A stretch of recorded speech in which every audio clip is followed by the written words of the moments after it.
Bem-vindos ao Fragmentos da Verdade. Durante 2000 anos, um nome atravessou impérios, derrubou culturas, dividiu a história em antes e depois. Jesus de Nazaré. Mas quem foi ele de verdade?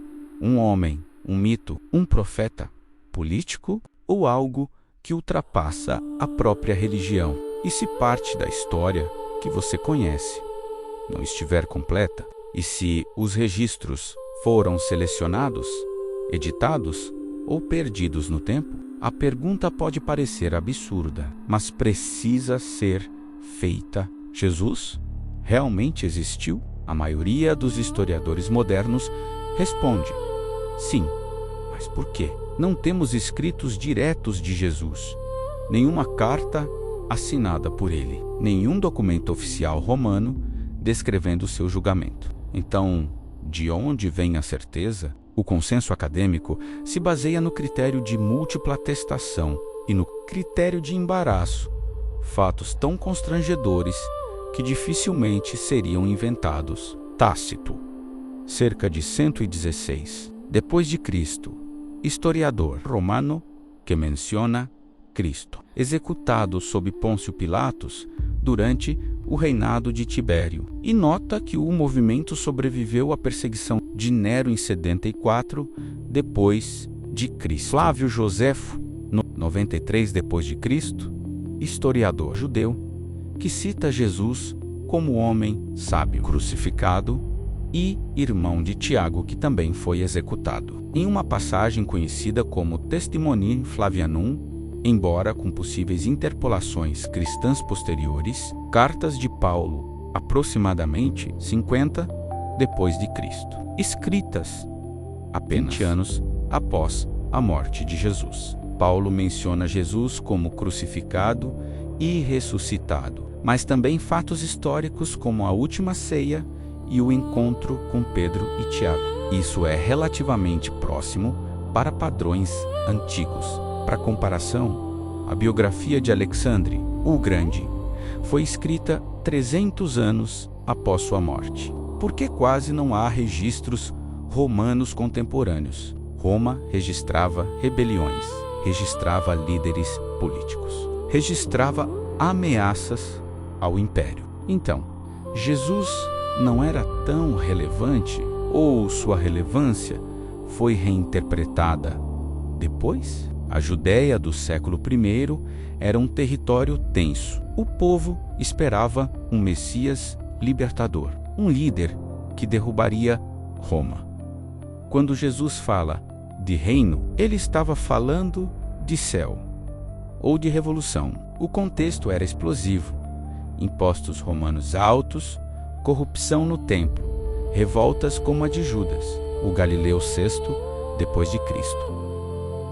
Jesus pregava para os pobres e marginalizados, criticando os ricos e autoridades religiosas. A crucificação era punição romana para rebeldes, revolucionários, ameaças políticas.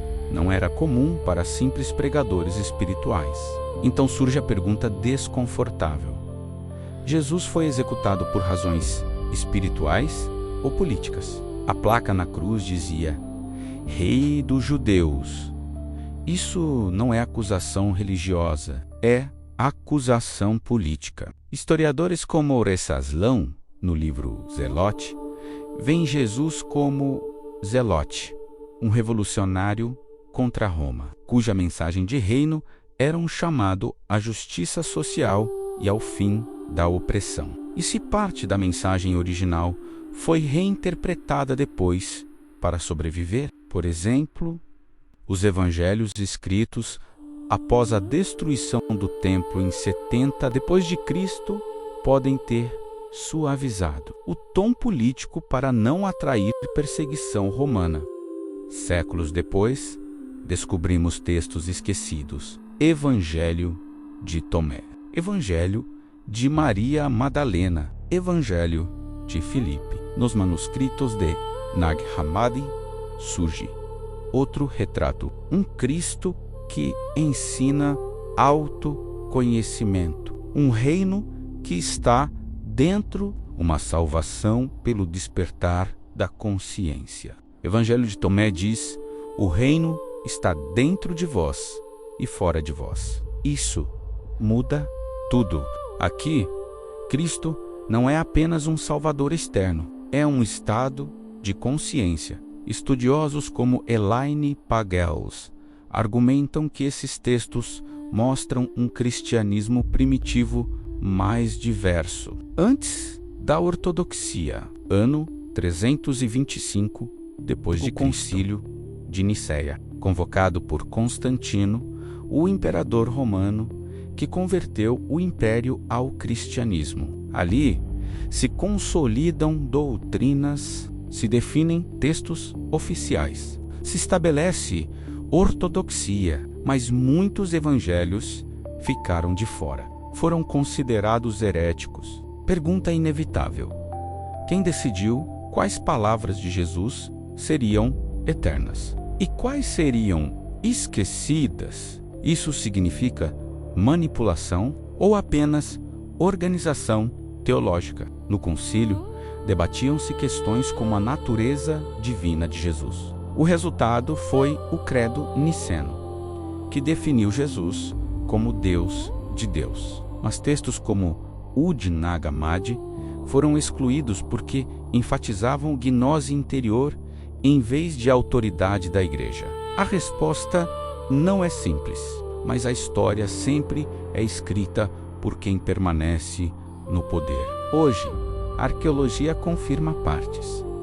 Ossuários com nomes como Jesus, filho de José, mas nada definitivo sobre milagres. Talvez o erro não esteja nas religiões, nem na ciência. Talvez o erro esteja em tentar reduzir Jesus a uma única definição: homem, Deus, revolucionário, mestre de consciência. E se ele foi tudo isso ao mesmo tempo? Ou talvez algo que ainda não compreendemos totalmente. A verdadeira pergunta não é quem foi Jesus, mas por que essa figura continua desafiando a humanidade 2000 anos depois? E se a resposta estiver não nos fatos, mas no impacto que ele causou, um homem que pregou o amor em tempos de ódio e cujo legado ainda ecoa? No próximo episódio, vamos investigar o Jesus científico, milagres sob a lente da medicina, a ressurreição sob análise forense e hipóteses que quase ninguém discute. Inscreva-se, ative o sininho e comente abaixo. O que você acha que a história esconde sobre Jesus? Curta se ressoou. A verdade sussurra.